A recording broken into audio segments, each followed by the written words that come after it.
Berjalan kaki menyusuri ruas jalan setapak, melewati perkebunan dan melintasi sungai dengan jarak kurang lebih 3 km merupakan kegiatan rutin Novita Hulainggi dalam melaksanakan aktivitasnya sebagai guru honor di sekolah satu atap yang berada di Desa Asparaga, Kabupaten Gorontalo. Hujan dan terik matahari tak cukup kuat mematahkan semangatnya untuk terus mengajar dan mencerdaskan anak-anak di Dusun Hungayomonu RT Ilota. Kekurangan tenaga pendidik membuat pihak sekolah memberikan tanggung jawab mengajar kepada Novita di 4 kelas berbeda, mulai dari kelas 4, kelas 5, kelas 6 SD Negeri 10, dan kelas 7 SMP Asparaga.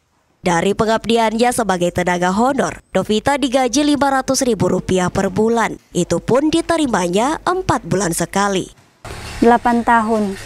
Itu sejak dari tahun? Sejak tahun 2015 sampai sekarang. Itu gajinya berapa?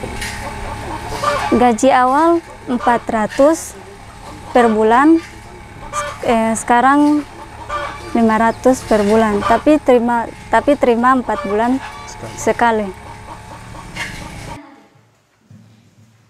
Meski hanya diberi upah jauh di bawah upah minimum provinsi, rasa tanggung jawab mencerdaskan anak-anak di dusun membuatnya terus bertahan hingga 8 tahun terakhir.